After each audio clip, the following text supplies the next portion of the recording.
December 24th, 1944. Snow fell in dense, silent sheets across the Bavarian Alps, muffling the low rumble of engines as a military convoy wound its way through a frozen pass outside Berchtesgaden. At its center, a heavily armored Opel Blitz, windows frosted, surrounded by SS motorcycles. Inside sat General Wilhelm Conrad, one of the Third Reich's most enigmatic and valuable minds. The convoy had left Innsbruck hours earlier. Radio silence was standard. The roads were treacherous, the mountains cloaked in white. But by the time the convoy reached the halfway checkpoint at 1547, Conrad's vehicle was empty. No broken glass, no signs of a struggle. Just an open rear door swinging in the wind and a single glove in the snow, dark leather soaked with blood. Panic rippled through the ranks. Orders were barked. Search parties were dispatched immediately, fanning out across the tree line. They combed the ridge, interrogated the drivers, rechecked every route. Nothing. The driver of Conrad's transport, a 19-year-old SS corporal, swore the general had spoken to him moments before they stopped for fuel. Then, silence. No one remembered the door opening. No one had seen Conrad step out. There were no footprints in the snow, no drag marks, no indication of where or how he had gone. The convoy had been in constant motion. The possibility of an ambush was considered, then discarded. There was no evidence of Allied presence in the area. No gunfire, no wreckage. Just the glove, just the blood. Within 12 hours, the road was sealed off under direct orders from Berlin. A brief notice circulated through command channels. General Wilhelm Conrad had been killed in an accident. No funeral, no ceremony. His name was quietly removed from ongoing projects. The file was stamped "Verloren," lost. But whispers spread among Wehrmacht officers. The official story didn't make sense. A man of Conrad's stature didn't simply vanish mid-transit. Not in a secure convoy, not without a trace, not without someone knowing.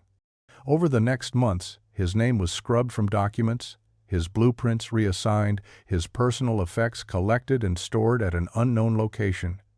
It was as if he had never existed. But the mountains remembered, and deep beneath the ice, so did something else. Long before he wore a general's insignia, Wilhelm Conrad had built cathedrals, not of faith but of concrete, steel, and geometry. Born in Cologne in 1899, he was a gifted architect, a savant of structure. By the time he was 25, he had drafted rail bridges across the Rhine and designed subterranean bunkers for private clients who believed another war was inevitable. When Hitler came to power in 1933, Conrad's career shifted overnight. He was recruited into the Nazi war machine not for his politics, but for his precision. Over the next decade, his fingerprints appeared on some of the Reich's most ambitious military installations. Hardened artillery nests along the Atlantic Wall, underground weapons depots in the Ardennes, and rumored mountain complexes no one could confirm or deny. But unlike his peers, Conrad rarely spoke in public. He refused promotions twice before finally accepting the rank of General Major in 1943. He had no public allegiance to Hitler, no SS affiliation, and never appeared in propaganda. Among insiders, he was called Der Schatten, the Shadow, a man who moved through the regime's upper echelons without drawing attention. Yet those closest to him noticed a shift in late 1944. He withdrew from key planning meetings. He missed briefings. He stopped responding to secure telegrams. Whispers began. Some believed he had become disillusioned with the war, horrified by the machinery he had helped build. Others claimed he was preparing to defect, secretly in contact with Allied intelligence through intermediaries in Switzerland. There were stranger theories, too. That Conrad had built a private refuge somewhere in the Alps, a fortress beneath the snow, a fail-safe, not just for escape but for control. They said he knew the Reich was falling and had prepared accordingly. Blueprints of unknown installations surfaced in captured documents, locations that didn't appear on any map. Some hinted he had hidden something of value, not gold, not art, but information. Knowledge so dangerous it could never fall into Allied or Soviet hands. The truth was, no one knew what Conrad believed in. He spoke of structure as destiny, that everything had a pattern, that even collapse could be calculated. And then, just as the Reich began to crumble, he vanished, leaving behind only silence and a mystery frozen in time. Conrad's disappearance detonated inside Nazi command like a delayed charge. Within hours, emergency meetings were convened in Munich and Berlin. Maps were rolled out, phones rang unanswered, aides whispered behind closed doors. No one knew what to say out loud, but everyone understood the implication. A general with intimate knowledge of the Reich's most secret fortifications had vanished without explanation. Orders began changing immediately. Projects Conrad had overseen were paused, rerouted, or quietly abandoned. Entire divisions were reassigned with no justification given. Engineers were pulled from Alpine sites and told never to speak of what they had been building. The war room fell silent in a way that had nothing to do with strategy and everything to do with fear. By December 26th, Conrad's office had been sealed by the SS. His adjutant was detained for questioning and never returned to duty. Filing cabinets were emptied overnight. Blueprints vanished. Personal correspondence was removed and placed into black folders marked with red diagonal lines, internal security designation. When mid-level officers asked where Conrad had gone, they were given a single sentence. The general had died of exposure following a vehicle accident during transit.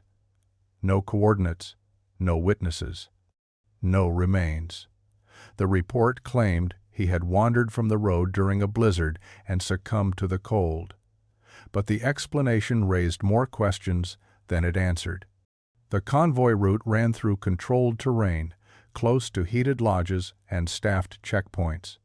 A man of Conrad's discipline would not simply wander off into the dark, and even if he had, a body would have been found by spring. Privately, senior officers questioned the narrative. Some suspected a purge, others feared defection.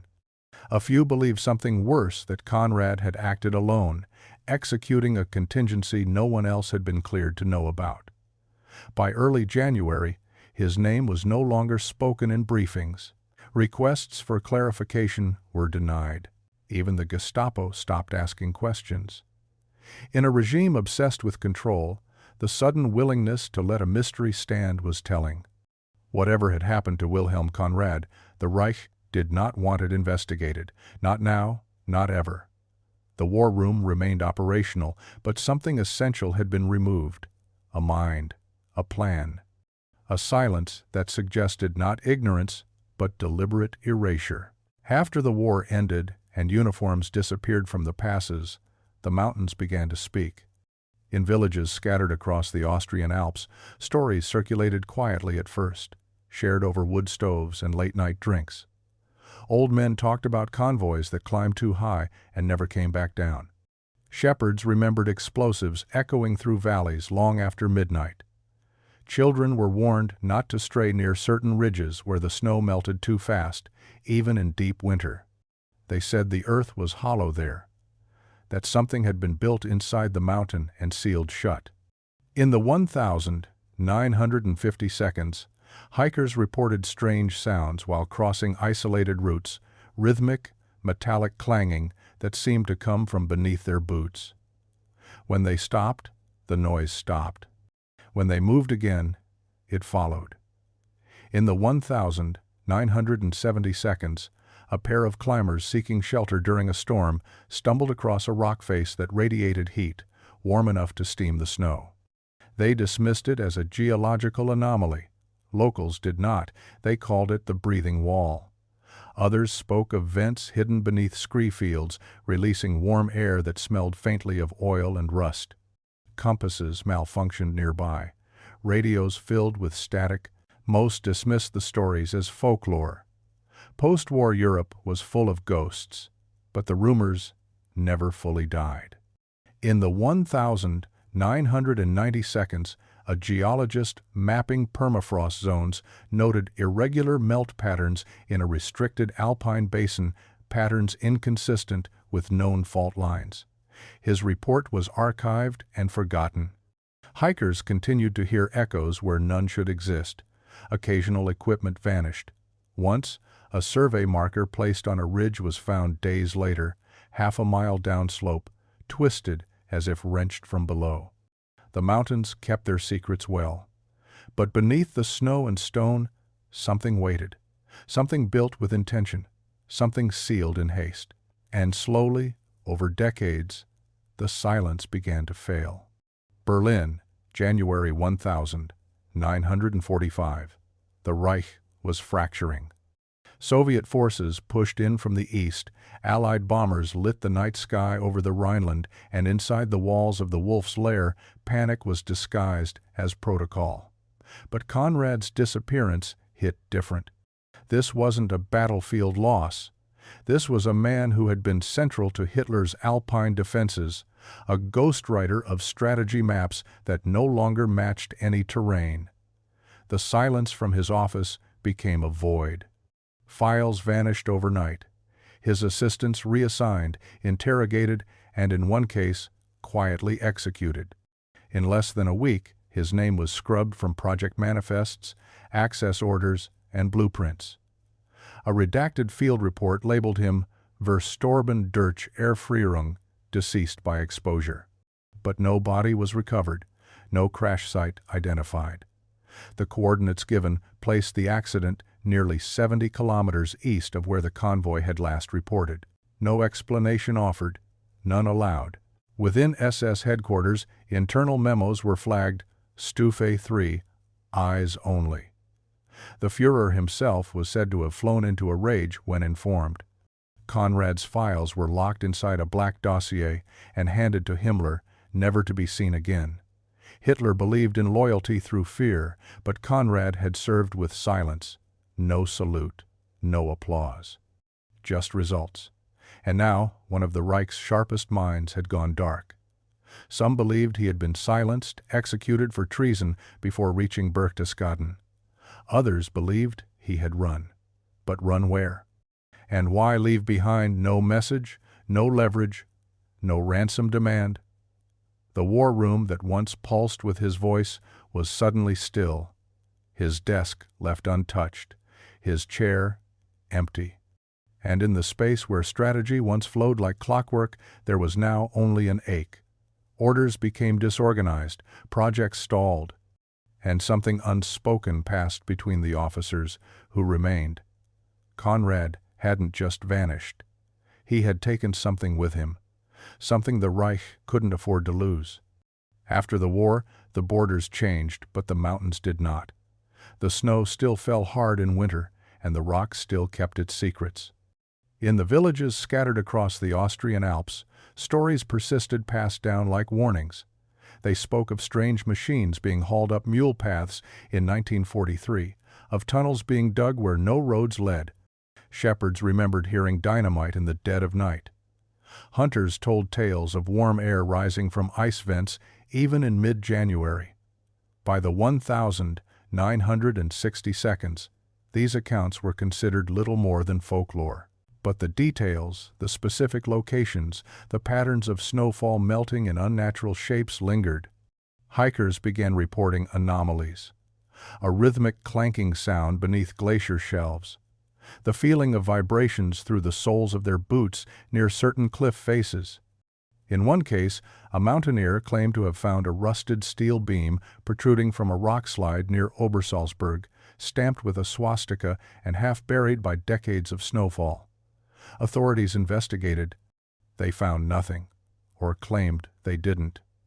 Conspiracy theorists latched onto the idea of Project Schatten, a rumored last-ditch Nazi stronghold buried beneath the mountains, a place where the Reich could wait out defeat and one day rise again. Most historians dismissed it, no documents, no proof, no survivors.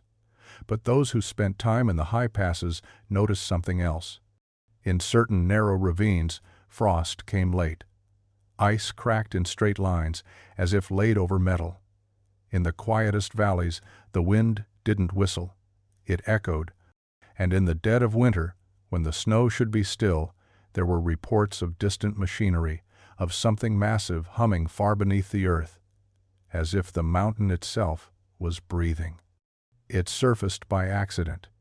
A Swiss private collector specializing in World War II memorabilia bought a battered field manual at an estate auction in Lucerne in spring 2023. It was standard issue. Wehrmacht cracked leather cover, faded ink, pages warped with age. Inside, the usual: ration tables, marching formations, map grids from a lost war. But when the manual was held to the light, something strange caught his eye. The binding had been tampered with, carefully, almost surgically. Hidden inside the spine was a thin oilskin pouch, yellowed and brittle. Within it, a hand-drawn map on translucent drafting paper. The ink was faded, but legible. And in the bottom left corner, a symbol: a wolf inside a circle. No place names, no legends. Just an intricate contour map of an alpine region: crags, ridgelines, snowfields. At its center, a red X marked a dead zone just shy of the Austria-Germany border, in terrain believed to be impassable even in summer. The collector, skeptical by nature, contacted a historian friend at ETH Zurich. Together, they compared the drawing to modern topographic charts. The match was unsettling. The area existed, but the map's contours hinted at man-made angles beneath the mountains, straight lines where there should be slopes. A perfectly symmetrical depression, 200 meters wide, at the base of a glacier. No official record of any wartime construction, no mention in Allied reconnaissance. And yet, something was there. The wolf symbol struck a chord.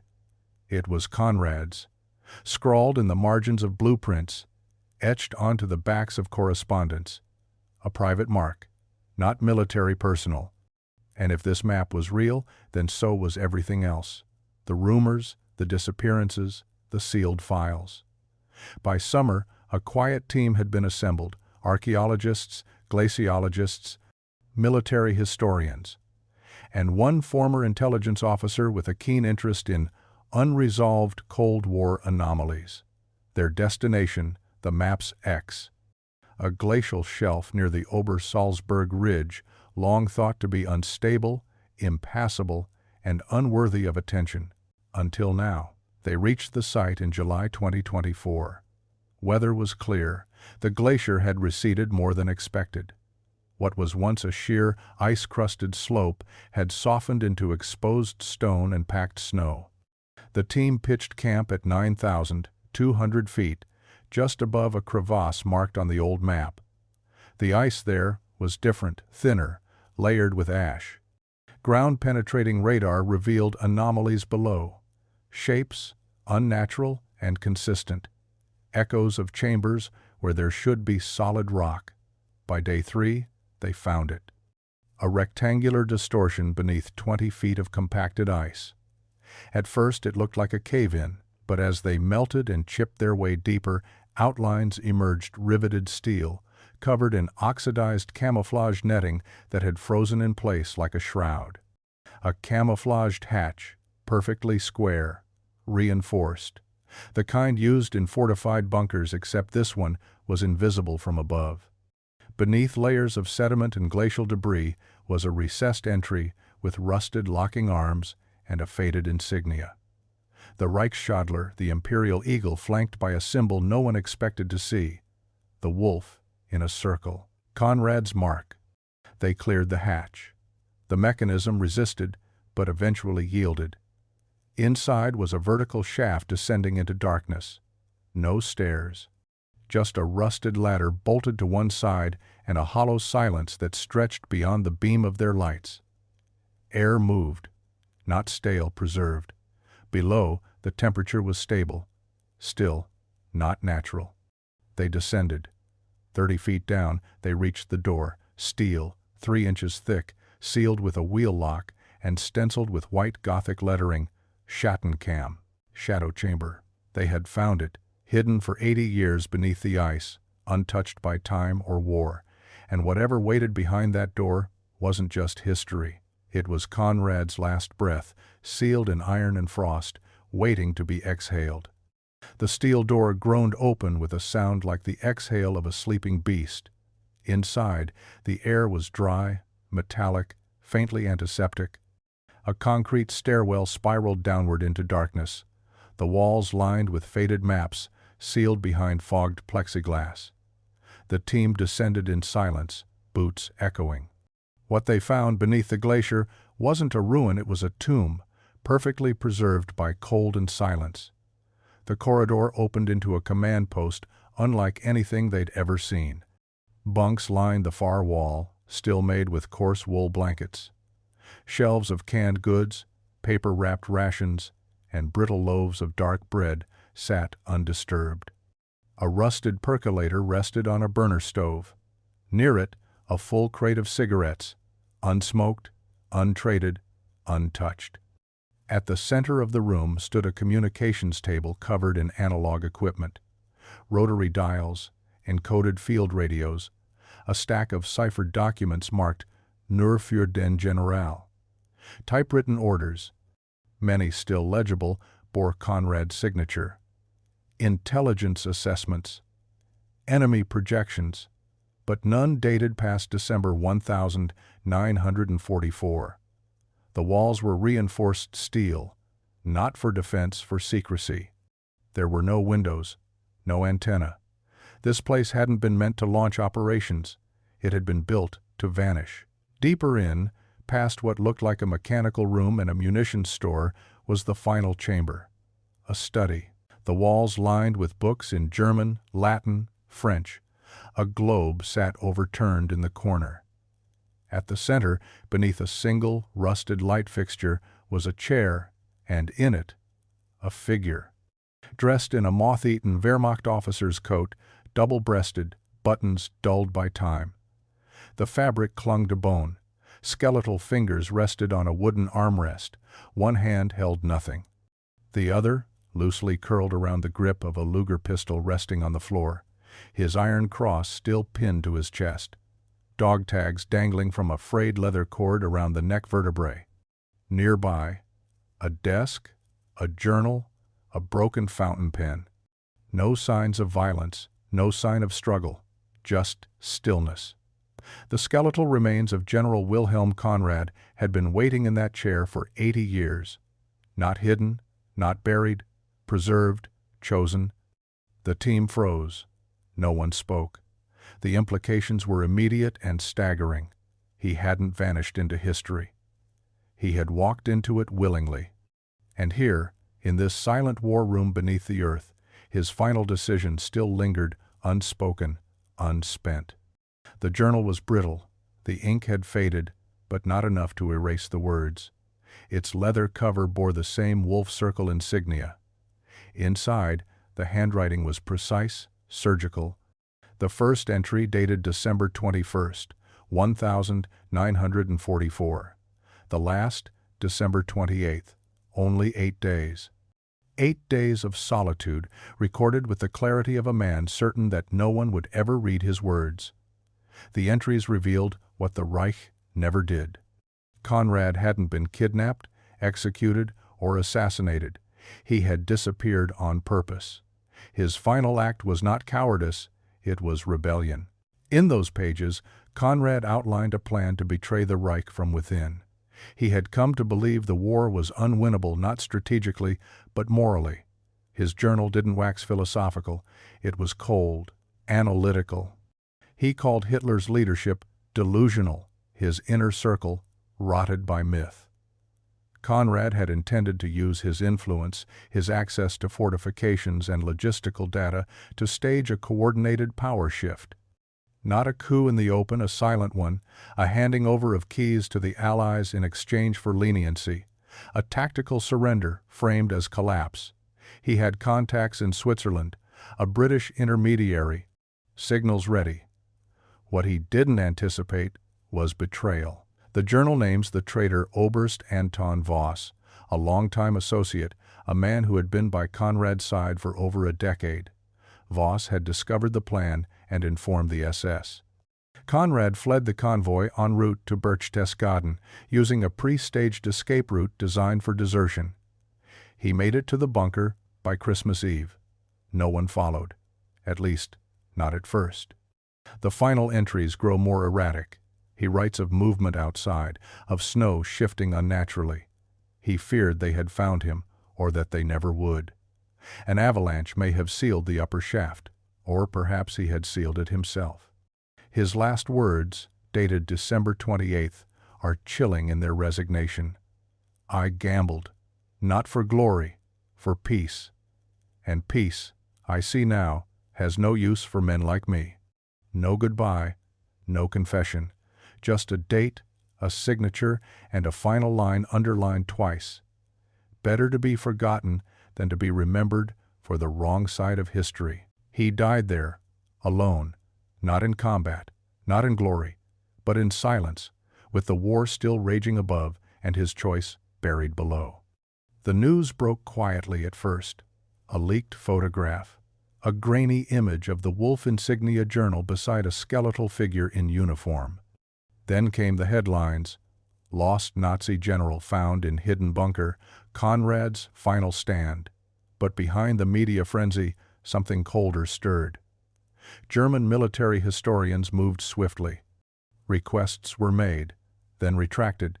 Statements were issued, carefully worded and deliberately vague.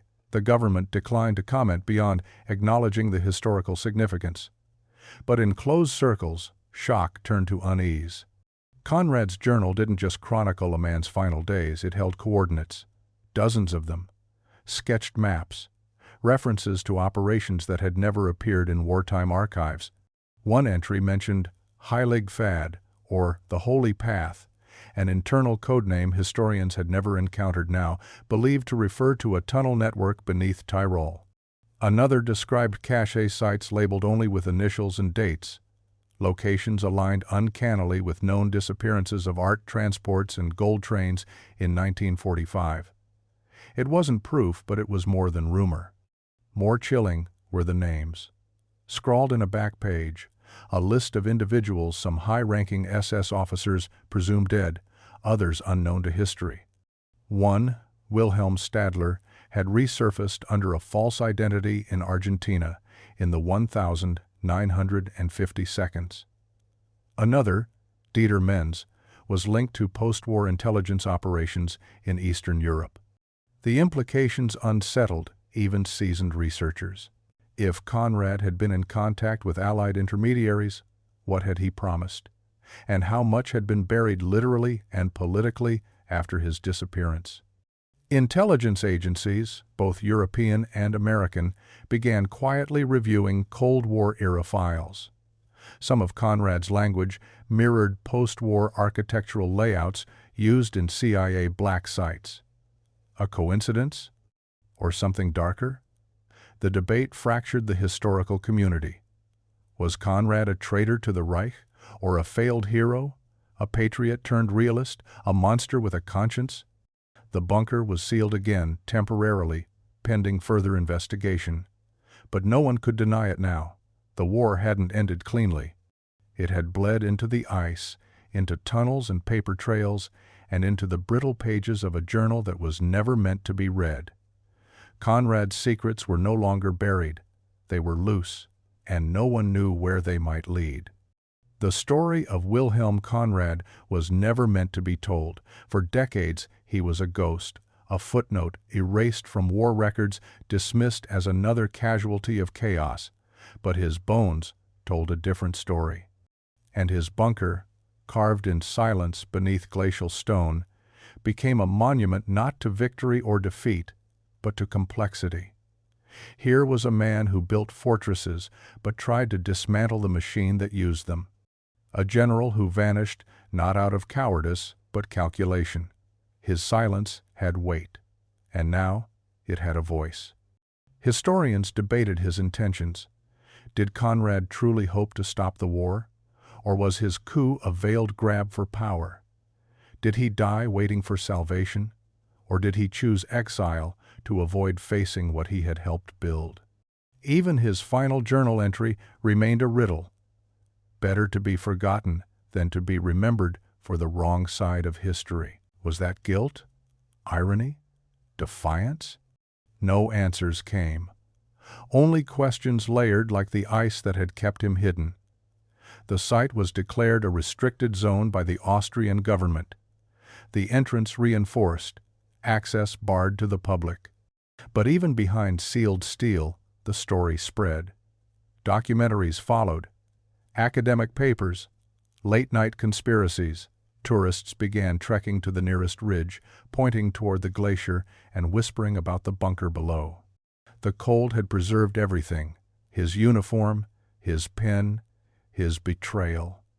Conrad had spent his final days writing in darkness, not to confess, but to warn. The Reich had collapsed not from Allied firepower, he believed, but from within. Arrogance, myth, devotion to symbols over strategy. He died alone in a chair beneath a mountain, the world collapsing above him. No gunshot, no final stand, just ink, paper, and time. The bunker was sealed again on August 4th, 2024. Exactly 80 years and 223 days after he vanished. A single plaque was placed above the hatch. No name, no rank. Just the wolf in the circle, etched in black iron. A symbol of a man who chose silence over orders, exile over loyalty, and secrecy over survival. He wasn't a martyr. He wasn't a monster. He was a man who tried too late to change the course of history. And now he belongs to it. Buried in ice, wrapped in silence, remembered but never understood. This story was brutal, but this story on the right-hand side is even more insane.